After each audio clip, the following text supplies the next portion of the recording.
आपके अपने YouTube channel में आपका स्वागत है। यहाँ पे हम गेट एसएससी जेई विद्युत सहायक जूनियर इंजीनियर इलेक्ट्रिकल इंजीनियर की जो एग्ज़ाम की प्रिपरेशन है उसके लिए हम एमसीक्यू लेक्चर सीरीज देख रहे थे, जहाँ पे आगे हमने इलेक्ट्रिकल इंजीनियरिंग के बहुत सारे कुछ ऐसे टॉपिक्स हैं जिसके रिलेटेड इंपॉर्टेंट एमसीक्यू के बारे में आगे डिस्कस किया था। आज के इस वीडियो में हम इलेक्ट्रिकल इंजीनियरिंग की जो ओवरहेड लाइंस है, इस ओवरहेड लाइंस का जो कुछ इंपॉर्टेंट एमसीक्यू है उसका पार्ट 4 जो है वो हम देखने जा रहे हैं। साथ में ही फ्रेंड्स, हमने आगे भी आपको बोला था अगर आप गेट की प्रिपरेशन कर रहे हो, गेट एंड ईएससी की प्रिपरेशन के लिए अन अकेडमी जो है वो आपके लिए बहुत ही अच्छा एक प्लेटफॉर्म अवेलेबल है, जहाँ पे साथ में ही आपने जो गेट 2022 में अपीयर किया है तो अन अकेडमी जो है वो जो गेट की ऑफिशियल आंसर की है उसका यूज़ करके आपका जो गेट 2022 का जो रैंक है उस रैंक को आप इस अन अकेडमी की ऐप के थ्रू आप प्रेडिक्ट कर सकते हो और अपना का रैंक आपको कौन सी रेंज में आपको मिलेगा उसके बारे में आप यहाँ पे प्रेडिक्शन जो है वो ले सकते हो। साथ में ही जो अन अकेडमी के द्वारा जो डेली स्कॉलरशिप टेस्ट है गेट एंड ईएससी के लिए वो भी अवेलेबल है, जिसमें आप free of cost Unacademy app को डाउनलोड करके यहाँ पे जो 4 स्टेप आपको दिए हुए हैं उन चारों स्टेप्स को फॉलो करके आप डेली स्कॉलरशिप टेस्ट जो है उस टेस्ट में आप हिस्सा ले सकते हो और अपने नॉलेज को आप एनहांस कर सकते हो। साथ में ही अन अकेडमी के थ्रू जो गेट एंड ईएससी की जो गेट 2024 के लिए एसेंस बैच एंड गेट 2023 के लिए इवॉल्व जो बैचेस है वो भी 23 फरवरी से स्टार्ट होने जा रही है, जिसमें आप सिविल, साथ में CS and IT as well as chemical and mechanical की जो बैचेस है, अलग अलग बैचेस है essence for GATE 2024 and evolve for GATE 2023 वो 23 फरवरी से स्टार्ट होने जा रही है, जहाँ पे जो बेस्ट एजुकेटर है उसके थ्रू आपको गेट की प्रिपरेशन जो है वो प्रिपरेशन करवाई जाएगी। तो इस बैचेस में आप एनरोल करने के लिए अनअकैडमी जो ऐप है उस ऐप को डाउनलोड करें और उसका प्लस और आइकॉनिक सब्सक्रिप्शन है उस सब्सक्रिप्शन को आप एनरोल करें। साथ में ही सब्सक्रिप्शन के टाइम हमारा जो कोड है DMV10 उस कोड का यूज़ करके आप फ्लैट 10% ऑफ जो है वो अवेल कर सकते हो। और इस बेचिस के बारे में अगर आपको कोई क्वेश्चंस हो, कोई डाउट हो, तो यहाँ पे जो नंबर आपको दिया हुआ है उस नंबर पे आप कॉल करके आपके जो सारे डाउट्स सारे क्वेश्चंस है उसके आंसर आप यहाँ पे ले सकते हो। साथ में ही फ्रेंड्स, यहाँ पे जो गेट का जो GATE and ESC mega combat जो अनअकैडमी के द्वारा अरेंज किया हुआ है, जिसमें mechanical, civil, electrical, CE, CS and IT के लिए इस मेगा कॉम्बैक्ट का अरेंजमेंट जो है वो किया गया है। वो जो गेट एंड ईएससी का जो मेगा कॉम्बैक्ट है वो 27 फरवरी से फरवरी को सुबह 11 बजे 60 मिनट्स के लिए एक गेट कॉम्बैक्ट जो है वो स्टार्ट होगा, जो one kind of live test है जिसमें आपके पास 20 क्वेश्चन रहेंगे और 60 मिनट का टाइम आपके पास रहेगा। तो आप इसमें भी आप एनरोल कर सकते हो। यहाँ पे हर एक पार्टिसिपेंट के लिए 20% गारंटेड स्कॉलरशिप तो अवेलेबल है ही, साथ में टॉप रैंकर को जो गेट एंड ईएससी का प्लस सब्सक्रिप्शन है उसमें 100% स्कॉलरशिप भी अवेलेबल रहेगी और 500 लकी जो पार्टिसिपेंट्स है उसको जो यहाँ पे जो एक्साइटिंग गैजेट्स आपको दिखाए गए हैं उस एक्साइटिंग गैजेट्स और गिफ्ट वाउचर भी आप जीत सकते हो। सो फ्रेंड, आपकी गेट प्रिपरेशन को बूस्टअप करने के लिए इस अनअकैडमी ऐप को आप डाउनलोड करें, साथ में उसका प्लस और आइकॉनिक सब्सक्रिप्शन जो है उसको आप एनरोल करें और एनरोलमेंट के टाइम हमारा जो कोड है DMV10 उस कोड का यूज़ करके आप फ्लैट 10% ऑफ जो है वो अवेल कर सकते हो। सो फ्रेंड्स, अब हम हमारे वीडियो की तरफ आगे बढ़ते हैं। तो यहाँ पे हम ओवरहेड लाइंस के जो इम्पोर्टेंट MCQ थे उसके पार्ट 4 के बारे में डिस्कस कर रहे थे। यहाँ पे फर्स्ट ऑफ ऑल आपको MCQ दिया हुआ है, in AC system the skin effect. यहाँ पे आपको एसी सिस्टम में स्किन इफेक्ट के बारे में पूछा हुआ है। ऑप्शन आपको दिए हुए हैं, option A reduce effective area of conductor, option B increases resistance of conductor, option C causes a greater power loss, and option D all of the above. सो ऐसे सिस्टम में स्किन इफेक्ट का जो क्या असर देखने को मिलेगा उसके बारे में आपको ऑप्शन दिए हुए हैं। तो यहाँ पे करेक्ट आंसर आपका रहेगा option D, all of the above. So we can say that in ऐसे system the skin effect reduced the effective area of conductor, increase the resistance of conductor as well as causes a greater power loss. So option D, all of the above is the correct answer. Now the next MCQ, that is MCQ number 2, the skin effect depends upon, जो skin effect है वो किस चीज पे, कौन से parameter, कौन से फैक्टर पे वो डिपेंडेंट रहेगा। ऑप्शन हमें दिए हुए हैं। Option A nature of material, option B diameter of wire, option C frequency and option D all of the above. यहाँ पे आपका आंसर रहेगा option D, all of the above, क्योंकि जो स्किन इफेक्ट है वो कंडक्टर का जो मटेरियल है उसके नेचर पे, साथ में जो वायर जो कंडक्टर हम यूज कर रहे हैं उसके डायमीटर पे, एज वेल एज जो सिस्टम है उस सिस्टम की जो फ्रीक्वेंसी है उस फ्रीक्वेंसी पे भी जो स्किन इफेक्ट है वो डिपेंड करेगा। दैट्स व्हाई यहाँ पे आपका करेक्ट आंसर रहेगा option D, all of the above. Now the next MCQ, that is MCQ number 3। यहाँ पे आपको दिया हुआ है when the length of transmission line increases its inductive reactance XL. अगर हम ट्रांसमिशन लाइन की लेंथ को इंक्रीज करेंगे तो उसका जो इंडक्टिव रिएक्टेंस एक्सेल है उसमें क्या चेंजेस हमें देखने को मिलेगा। ऑप्शन हमें दिए हुए हैं। Option A increases, option B decreases, option C remains same and option D none of the above. तो यहाँ पे हमारा आंसर होगा option A increases. That means कि अगर हम ट्रांसमिशन लाइन की लेंथ को इंक्रीज करेंगे तो उसका जो इंडक्टिव रिएक्टेंस है दैट इज एक्सेल, उसमें भी जो इंक्रीज हमें देखने को मिलेगा। बट उसके पीछे का रीजन क्या है, तो रीजन के लिए हम यहाँ पे एक्सप्लेनेशन देखें तो हम देख सकते हैं for a single phase 2 wire line जो inductance per conductor that is L, उसका इक्वेशन आपको दिया हुआ है 10⁻⁷ in bracket 1/2 + 2 log e d/r henry per metre, right.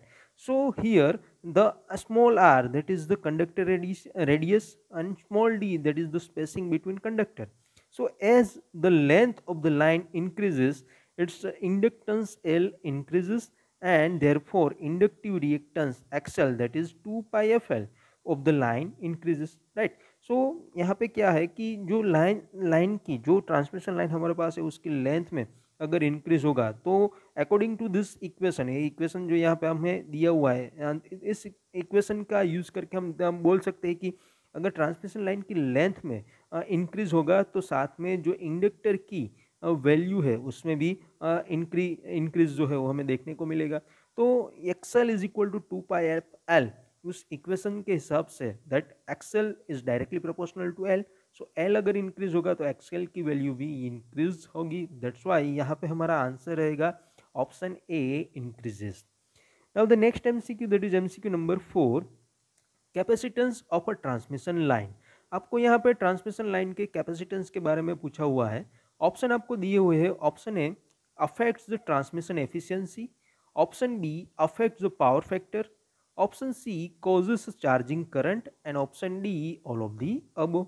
यहाँ पे आपका आंसर रहेगा option D, all of the above, because जो ट्रांसमिशन लाइन का जो कैपेसिटेंस है और ट्रांसमिशन की एफिशिएंसी उसके पावर फैक्टर में तो वो अफेक्ट करेगा ही, साथ में जो चार्जिंग करंट है उस चार्जिंग करंट के पीछे का जो रीजन है वो भी ट्रांसमिशन लाइन का कैपेसिटेंस ही है। So option D, all of the above is the correct answer. Now the next MCQ, that is MCQ number 5, if supply frequency increases the skin effect. अगर हम ट्रांसमिशन लाइन की जो supply frequency है उसमें हम उसको increase करेंगे तो उस टाइम पे स्किन इफेक्ट में क्या चेंजेस हमें देखने को मिलेगा। ऑप्शन हमें दिए हुए हैं। Option A is increase, option B is decrease, option C remains same and option D none of the above. यहाँ पे हमारा आंसर रहेगा option A is increase. If the supply frequency increase, the skin effect is increased. So option A is the correct answer. Now the next MCQ, that is MCQ number 6. As the length of transmission line increases, its capacitive reactance XC. अगर हम transmission line की length को increase करेंगे तो यहाँ पे आपको capacitive reactance के बारे में पूछा हुआ है, उसमें क्या चेंजेस हमें देखने को मिलेंगे। ऑप्शन हमें दिए हुए हैं। Option A increases, option B decreases, option C remains same and option D none of the above. यहाँ पे हमारा आंसर रहेगा option B decreases.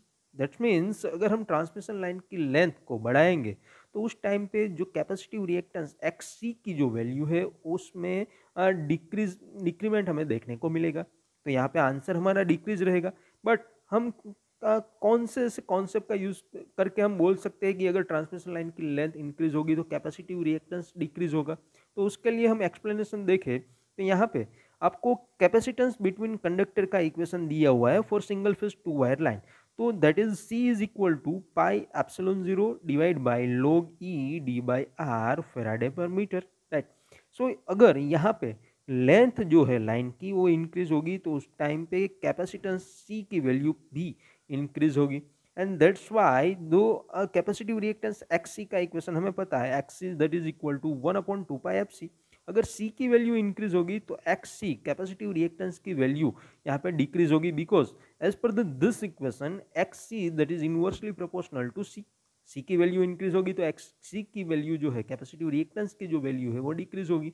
That's why अगर हम ट्रांसमिशन लाइन की लेंथ में इंक्रीमेंट उसको इंक्रीज करेंगे तो उस टाइम पे कैपेसिटेंस की वैल्यू इंक्रीज होगी और उसके कारण जो कैपेसिटिव रिएक्टेंस XC की वैल्यू है उसमें हमें डिक्रीमेंट देखने को मिलेगा। सो option B decrease is the correct answer. Now the next MCQ number 7। यहाँ पे आपको a three phase transmission line uses 1.24 centimeter diameter conductors and these are placed at the corners of an equilateral triangle of side 2 meter. The inductance per phase per meter is, यहाँ पे आपको three phase transmission line दी हुई है, उसमें जो conductor use हुआ है उसका डायमीटर 1.24 सेंटीमीटर है और इसको यहाँ पे जो फिगर में आपको दिखाया हुआ है उस तरह से उसके जो कॉर्नर्स जो है उसको इक्विलेटरल ट्रायंगल के जो साइड के हिसाब से यहाँ पे अरेंज किया हुआ है और उसके साइड की जो लेंथ है वो 2 मीटर है। तो उस टाइम पे इंडक्टेंस पर फेज पर मीटर हमें फाइंड आउट करना है। तो हम ऑप्शन देखें तो ऑप्शन ए हमें दिया हुआ है 12 into 10⁻⁻7 henry, option B 7.6 into 10⁻⁻6 henry, option C 8.4 into 10⁻⁵ henry and option D 12.5 into 10⁻⁶ henry. तो यहाँ पे हमारा आंसर सही आंसर क्या होगा? तो उसके लिए हम कैलकुलेशन देखें तो यहाँ पे हम देख सकते हैं the conductor spacing that D that is equal to 2 metre. हमें यहाँ पे बोला हुआ है कि इक्विलेटरल ट्राइंगल की जो साइड है वो 2 मीटर की है and if we convert it into centimetre that is 200 centimetre. Now conductor radius is also given, that is 1.24, diameter is given, so if we divide the diameter by 2, so we get conductor radius. So here conductor radius r is equal to 1.24 divided by 2, that is 0.62 centimeter. Now inductance per phase per meter, that is equal to 10⁻⁷ in bracket 0.5 plus 2 log e small d by r Henry. Now here 10⁻⁷.5 plus 2 log e d that is equal to 200 centimeters. So 200 divided by 0.62, and if we solve this then our answer is 12 into 10⁻⁷ Henry. So the inductance per phase per meter that is equal to 12 into 10⁻⁷ Henry. So option A 12 into 10⁻⁷ Henry is the correct answer. Here we have to remember the equation of inductance per phase per meter, that is this equation, that is equal to 10⁻⁷ into 0.5 plus 2 log e d by r Henry, right? So here the correct answer is, as per this equation, the correct answer is option A 12 into 10⁻⁷ Henry. Now the next MCQ, that is MCQ number 8। यहाँ पे भी आपको 3 conductor दिए हुए, 3 conductor of three phase line are arrange at the corner of triangle of side 2 metre 2.5 metre and 4.5 metre respectively. यहाँ पे जो figure में आपको दिखाया हुआ है उस तरह से थ्री फेज के 3 कंडक्टर को अरेंज किया हुआ है। एक की साइड 2 मीटर है, एक की 2.5 और एक की 4.5 मीटर है। The conductors are regularly transposed and the diameter of each conductor is 1.24 centimeter. So what is the equivalent equilateral spacing? यहाँ पे हमें जो equivalent equilateral spacing है वो फाइंड आउट करना है। हम अगर ऑप्शन देखें तो ऑप्शन ए हमें दिया हुआ है 141 centimetre, option B 282 centimetre, option C 325 centimetre and option D 156 centimetre. तो यहाँ पे अगर हमारा आंसर कौन सा आंसर सही है तो इसके लिए हमें कैलकुलेशन की ज़रूरत होगी। तो हम कैलकुलेशन देखें तो यहाँ पे आपको दिया हुआ है here D12 that is 2 meter, so D12 this one is 2 meter, D23 that is 2.5 meter, and D31 that is 4.5 meter. So the equation for equivalent equilateral spacing, that is D equivalent, is equal to uh, D12 multiplied by D23 multiplied by D31 raised to 1 by 3. So here the value of D12, D23, D31 is given. If you put that value in this equation and solve that, then the answer is 2.82 meter. And if you convert it into the centimeter, that is 282 centimeter. So here in the option B, 282 centimeter is the correct answer. So equivalent equilateral spacing for the given data, that is 282 centimeters. So option B is the correct answer. Now the next MCQ, that is MCQ number 9. यहाँ पे भी आपको 3 phase 3 wire system दी हुई है। यहाँ पे आपको figure में भी वो सिस्टम जो है वो आपको शो की गई है। So for that system the conductors are arranged in horizontal plane. यहाँ पे हम देख सकते हैं कि कंडक्टर को हॉरिजॉन्टल प्लेन में अरेंज किया हुआ है such that D31 is equal to 4 meter, D12 and D23 that is equal to 2 meter. So here D12 and D23 that is equal to 2 meter and D31 that is equal to 4 meter. The conductor are transposed and have a diameter of 2.5 centimeter. So what is the equivalent equilateral spacing? यहाँ पे आपको D12, D23, D31 दिया हुआ है। तो आगे के MCQ में भी हमने देखा था। So what is the equation of equivalent equilateral spacing? That is D12 multiplied by D23 multiplied by D31 all raised to 1 by 3, right? So we will see it later on. Now first of all, what is the option? Option A is given 252 centimeter, option B 168 centimeter, option C 324 centimeter, and option D 112 centimeter. Now let us see the calculation here. As per this equation, equivalent equilateral spacing, that is D equivalent is equal to D12 multiplied by D23 multiplied by D31 whole raised to 1 by 3. And if we put the value of D12, D23, D31 and solve this equation, then the answer is 2.52 meter, that is equal to 252 centimeter. So in our option A, 252 centimeter is the correct answer. Now the next MCQ, that is MCQ number 10. यहाँ पे आपको दिया हुआ है if a spacing between the conductor is decrease the inductance of the line. यहाँ पे हम conductor के बीच की जो स्पेसिंग है उस स्पेसिंग को अगर हम डिक्रीज करेंगे तो लाइन का जो इंडक्टेंस है उसमें क्या चेंजेस हमें देखने को मिलेगा। ऑप्शन हमें दिए हुए हैं, option A increases, option B decreases, option C remains the same and option D none of the above.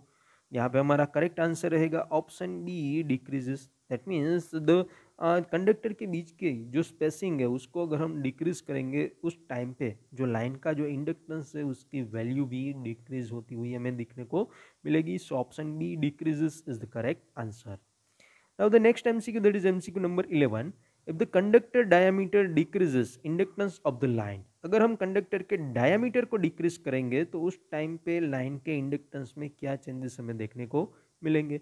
Option A दिए हुए हैं, option A increases, option B decreases, option C remains the same and option D none of the above. यहाँ पे आपका answer रहेगा option A increases. That means कि अगर हम कंडक्टर के डायमीटर को डिक्रीज करेंगे तो उस टाइम पे जो लाइन का इंडक्टेंस है उसकी वैल्यू इंक्रीज होगी। So option A increases is the correct answer. Now the next MCQ, that is MCQ number 12. The skin effect increases the, skin effect क्या इंक्रीज करेगा। ऑप्शन हमें दिए हुए हैं, option A resistance of the line, option B inductance of the line, option C capacitance of the line and option D all of the above. यहाँ पे आपका answer रहेगा option A resistance of the line. That means the skin effect increases the resistance of the line. Skin effect के कारण जो line का resistance है उस रेजिस्टेंस में हमें हम बोल सकते हैं कि उसको जो स्किन इफेक्ट है वो इंक्रीज करेगा, रेजिस्टेंस की वैल्यू जो है वो इंक्रीज होगी। So option A resistance of the line is the correct answer. Now the next MCQ, that is MCQ number 13. In a DC transmission, the skin effect is, DC transmission में skin effect की value हमें क्या मिल सकती है। Option हमें दिए हुए हैं, option A large, option B small, option C 0 and option D dependent on voltage. तो यहाँ पे हमारा आंसर रहेगा option C is 0, because DC transmission line में here the DC is the supply, so frequency is 0। So DC transmission line में जो skin effect है उस स्किन इफेक्ट की वैल्यू भी हमें 0 मिलेगी। So option C 0 is the correct answer. Now the next MCQ, that is MCQ number 14। Transposition of transmission line is done to. Transmission line का जो ट्रांसपोजिशन है वो हम क्यों करते हैं? ऑप्शन हमें दिए हुए, option A reduce line loss, option D balance the line voltage drop, option C reduce the skin effect and option D reduce the corona. So यहाँ पे हमारा आंसर रहेगा option D balance the line voltage drop. So we can say that transposition of transmission line is done to balance the line voltage drop. Transmission line का जो transposition है वो line voltage drop को balance करने के लिए किया जाता है। So option B is the correct answer. Now the next MCQ, that is MCQ number 15। The presence of earth wire in case of overhead lines. Overhead lines में जो earth wire की प्रेजेंस है उसके बारे में एमसीक्यू है। Option पहले देखते हैं। Option A increase the line capacitance, option B decrease the line capacitance, option C increase the line inductance and option D decrease the line inductance. तो यहाँ पे हमारा आंसर होगा option A increase the line capacitance. That means जो overhead line है उसमें अगर earth wire present रहेगा तो उस टाइम पे वो जो अर्थ वायर है उसके कारण जो लाइन का कैपेसिटेंस है उसकी वैल्यू इंक्रीज होगी। So option A increases the line capacitance is the correct answer. So friends, यहाँ पे हमने ओवरहेड लाइंस का जो पार्ट 4 देखा था उसमें कुछ इंपॉर्टेंट कैलकुलेशन बेस्ड एमसीक्यू थे उसके बारे में डिस्कस किया। अगर आपको हमारा वीडियो पसंद आए तो वीडियो को लाइक करें, ज़्यादा से ज़्यादा इस वीडियो को आपके फ्रेंड्स के साथ शेयर करें कि जिससे उन्हें भी गैट ईएससी विद्युत सहायक जूनियर इंजीनियर एसएससी जेई सारी की सारी एग्ज़ाम की प्रिपरेशन के लिए उसको हेल्प मिल सके। आपके कोई सजेशंस हो, आपके कोई डाउट्स हो तो वो भी आप हमें कमेंट बॉक्स में लिख सकते हो। और साथ में ही हमारी जो यूट्यूब चैनल है उसको भी आप सब्सक्राइब करना ना भूलें। एंड इस सारे के सारे एमसीक्यू वीडियोस की अपडेट और उसका पीडीएफ मटेरियल के लिए आप हमारी जो टेलीग्राम चैनल है जिसकी लिंक यहाँ पे दी गई है उस टेलीग्राम चैनल को भी आप ज्वाइन कर सकते हो।